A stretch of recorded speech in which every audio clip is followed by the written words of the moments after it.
வரைந்திருக்கிறேன் என்று கர்த்தர் சொல்கிறார். அவர்கள் கண்களுக்கு முன்பாக உன்னை மேன்மைப்படுத்துவேன். உன்னோடே போராடினவர்களை தேடியும் காணாதிருப்பாய்.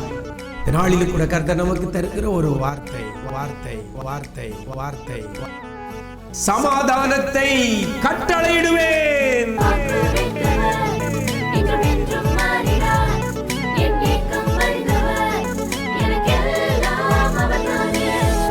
கிறிஸ்துவில் பிரியமானவர்களே, ஆண்டவராய் இயேசு கிறிஸ்துவின் ஈடு இணையற்ற நாமத்தில் உங்களுக்கு அன்பின் வாழ்த்துக்கள். நிஜம் தொலைக்காட்சியின் இந்த விசேஷித்த வார்த்தை நிகழ்ச்சி மூலமாக உங்களை சந்திப்பதிலே மிக்க மகிழ்ச்சி அடைகிறேன். இன்றைக்கும் கர்த்தர் நமக்கு தருகிற ஒரு வார்த்தை ஆகாய் தீர்க்கதரிசியின் புஸ்தகம் 2ஆம் அதிகாரம் 9ஆம் வசனத்தில் இவ்வாறாக கர்த்தர் சொல்லுகிறார், கர்த்தர் உரைக்கிறார் என்று சொல்லப்படுகிறது. சமாதானத்தை கட்டளையிடுவேன் என்று சேனைகளின் கர்த்தர் உரைக்கிறார் என்று வேதவசனம் சொல்லுகிறது. சமாதானத்தை கட்டளையிடுவேன் என்று கர்த்தர் சொல்லுகிறார். சமாதானத்தை கட்டளையிடுவேன் என்று கர்த்தர் உரைக்கிறார். சேனைகளின் கர்த்தர் உரைக்கிறார் என்று வேதவசனம் சொல்லுகிறது. இந்த வார்த்தை தான் இன்றைக்கு உங்களுக்கு நேராக கடந்து வருகிறது. நம்முடைய ஆண்டவர் சமாதானத்தை கட்டளையிடுவேன் என்று சொல்லுகிறார். இன்றைக்கு நம்முடைய வாழ்க்கையில் சமாதானம் இல்லாமல் இருக்கிறோம். குடும்பத்துக்குள்ள சமாதானம் இல்லை, உறவினர்களுக்குள்ள சமாதானம் இல்லை, வீட்டுக்குள்ள சமாதானம் இல்லை, வேலை பார்க்குற இடத்துல சமாதானம் இல்லை, தொழில் செய்கிற இடத்துல சமாதானம் இல்லை. எங்கே பார்த்தாலும் சமாதானத்தை இழந்து காணப்படுகிற ஒரு சூழ்நிலைக்குள்ள நம்ம வாழ்ந்து கொண்டிருக்கிறோம்.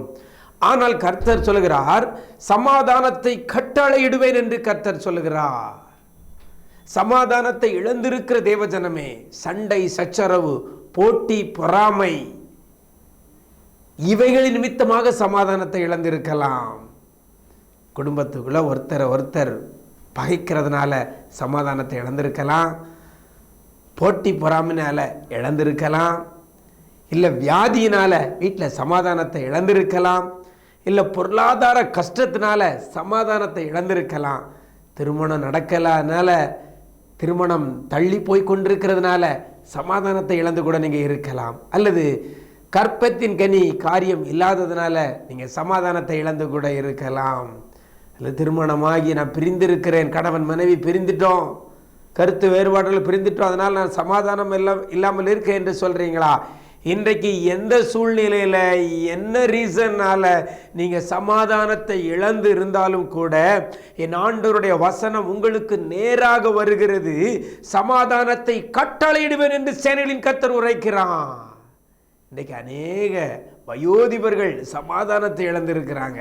பல காரியத்தை குறித்து யோசித்து, பிள்ளைகளை குறித்து, பேர பிள்ளைகளை குறித்து, பிள்ளைகளுடைய எதிர்காலங்களை குறித்து, அது செயல்படுகிற, அது கடந்து வருகிற, அவர்கள் இருக்கிற சூழ்நிலையை பார்த்து நிறைய வயோதிபர்கள் சமாதானத்தை இழந்திருக்கிறீங்க. இன்றைக்கு கர்த்தர் உங்களை பார்த்தான் சொல்கிறார், சமாதானத்தை கட்டளையிடுவேன். அவர் சமாதானத்தை அவர் கட்டளையிட்டால் அது நம்முடைய வாழ்க்கையில வந்து சேரும். சமாதானத்தை கட்டளையிடுவர் என்று சொல்றார். நீங்களும் நானும் சமாதானத்தை கட்டளையிட முடியுமா? முடியாது. நீங்களும் நானும் சமாதானத்தை கட்டளையிட்ட ஒரு ஆளுக்கு சமாதானம் வந்துருமா? வராது. ஆனால் சொல்றது யாரு? நம்முடைய ஆண்டவருக்கு ஒரு நாமம் இருக்கிறது, அவர் சமாதான பிரபு. அவர் சமாதான பிரபு. அதனால அவர்கிட்ட சமாதானம் இருக்கிறது. அவர்கிட்ட சமாதானத்துக்கே அவர் பிரபுவாய் இருக்கிறபடியினால அவர் கட்டளையிட்டால் நம்முடைய வாழ்க்கையில சமாதானம் உண்டாகும்.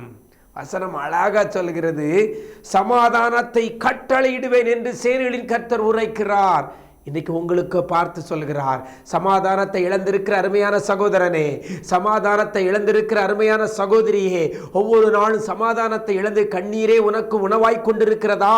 இன்றைக்கு அப்படிப்பட்ட கண்ணீரும் கம்பலையுமாக இருக்கக்கூடிய சமாதானத்தை இழந்து, நிம்மதியை இழந்து, வாழ்க்கையில எல்லையில வந்து இனியும் நான் வாழ வேண்டுமா, நான் மரித்தால் நலமாயிருக்குவேன் என்று சொல்லி ஒரு எண்ணத்தில், இருதயத்தில் எண்ணத்தோடு இந்த வார்த்தையை கேட்டுக்கொண்டிருக்கிற தேவஜனமே, உங்களை பார்த்தேன் ஆண்டவர் சொல்கிறார், சமாதானத்தை கட்டளையிடுவேன் என்று சொல்லி.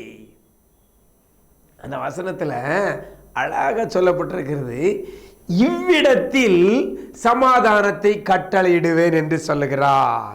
இவ்விடத்தில் ஒரு இடத்தை கர்த்தர் மென்ஷன் பண்றாரு. இந்த இடத்தில், இவ்விடத்தில் சமாதானத்தை நான் கட்டளையிடுவேன் என்று சொல்லுகிறார். அப்படின்னா அந்த இடம் எதுன்னு பார்த்து அந்த இடத்துக்குள்ள நீங்களும் நானும் போகணும். தெளிவா சொல்லிட்டாரு, இவ்விடத்தில் சமாதானத்தை கட்டளையிடுவேன். சலுகைகள் வரும்பொழுது நம்ம அரசாங்கம் ஒரு சலுகை கொடுக்குன்னா அல்லது ஏதாவது ஒன்று கொடுக்குன்னா எங்கே கொடுப்பாங்க? பொங்கலுக்கு தான் ஒரு சலுகை கொடுக்குறாங்க அப்படின்னா அது எங்கே கொடுப்பாங்க? ரேஷன் கடையில் கொடுப்பாங்க. நம்ம ரேஷன் கடைக்கு போனால் தான் அதை பெற்றுக்கொள்ள முடியும். ஆளுகிறவர்கள், சீஃப் மினிஸ்டர் கட்டளையிட்டுருவாரு, அதை பெற்றுக்கொள்ளணும்னா நம்ம ரேஷன் கடைக்கு போனால் தான் அதை பெற்றுக்கொள்ள முடியும். அப்படிதானே? அதுபோல என் ஆண்டவர் சொல்லுகிறார், சமாதானத்தை கட்டளையிடுவேன் என்று சொல்லி கட்டளையிட்டு இருக்கிறார். அந்த சமாதானத்தை எவ்விடத்தில்? இவ்விடத்தில் சமாதானத்தை கட்டளையிடுவேன் என்று கர்த்தர் சொல்ல. அப்படின்னா அந்த இடத்தில், அவ்விடத்தில் போனால் நாம் சமாதானத்தை பெற்றுக்கொள்ளலாம். அந்த இடம் எது? அந்த வசனத்தில் அழகா சொல்லப்பட்டிருக்கிறது. ஆலயத்தை குறித்து சொல்லப்படுகிறது. தேவனுடைய ஆலயம் முந்தின ஆலயத்தின் மகிமை பார்க்கிலும் இந்த பிந்தின ஆலயத்தின் மகிமை பெரிதாயிருக்கும் என்று சேனைகளின் கர்த்தர் சொல்லுகிறார்.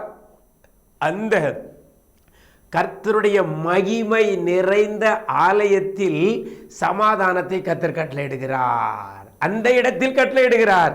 அப்படின்னா நீங்களும் நானும் கர்த்தர் மகிமை பொருந்தியவராய் இருக்கிற, மகிமை நிறைந்தவராய் இருக்கிற அந்த இடமான தேவ ஆலயத்துக்கு போகிற பிள்ளைகளாக நம்ம இருக்கணும். எத்தனை பேர் ஆலயத்தை நேசிக்கிறோம்? அவ்விடத்தில் தான் சமாதானத்தை கர்த்தர் கட்டளையிடுகிறார். ஆலயத்தை மறந்து எவ்வளோ நாள் அலைகிறோம்ல.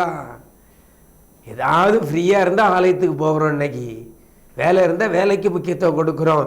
எப்படி நம்முடைய வாழ்க்கையில் சமாதானம் உண்டாகும்? இவ்விடத்திலே சமாதானத்தை கட்டளையிடுவேன் என்று சொல்லி இருக்கிற ஆண்டவர், அவ்விடத்திலே போய் அந்த தேவாலயத்தில் போய் மகிமை பொருந்திய, மகிமை நிறைந்த அந்த தேவாலயத்துக்குள்ள நம்ம போய் இருக்கிறோமா? எனக்கு இன்னைக்கு ஒரு தீர்மானம் பண்ணுங்க, நான் ஆலயத்தை நேசிப்பேன், ஆலயத்தில் போய் இருப்பேன், நேரம் கிடைக்கும் பொழுதெல்லாம் தேவாலயத்தில் போய் காத்திருப்பேன், கர்த்தருடைய ஆலய பிரகாரங்களிலே தங்கி இருப்பேன், கர்த்தருடைய ஆலய பிரகாரத்தில் நான் முந்தி இருப்பேன். ஒரு தீர்மானம் பண்ணுங்க.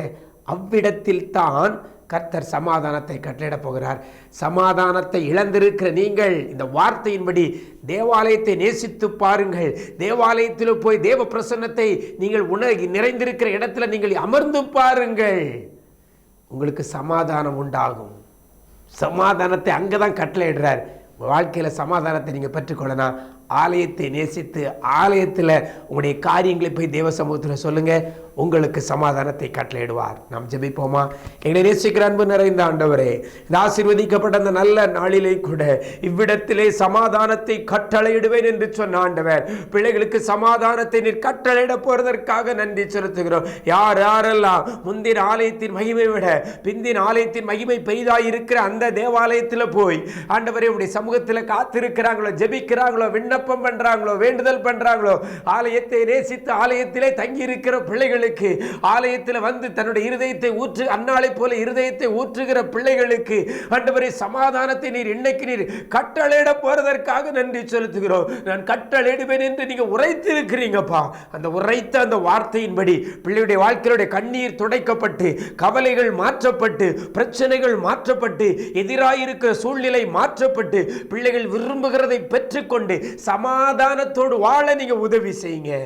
எந்த இடத்துல சமாதானத்தை இழந்திருக்கிறாங்களோ, என்ன சிச்சுவேஷன்ல சமாதானத்தை இழந்திருக்கிறாங்களோ, அந்த இழந்த சமாதானத்தை இன்னைக்கு நீர் கட்டளையிடுகிறதற்காக நன்றி செலுத்துகிறோம். நன்மையும் கிருபையும் தொடரட்டும். மீட்பரேசுவின் மூலம் ஜெபிக்கிறோம் நல்ல பிதாவே, ஆமேன் ஆமேன். பிரியமானவர்களே, சமாதானத்தை கட்டளையிடுவேன் என்று கர்த்தர் உரைச்சிருக்கிறாரு. உங்க வாழ்க்கையில் நீங்க அந்த சமாதானத்தை பார்க்க போறீங்க, ஆலயத்தை நேசித்து. God bless you.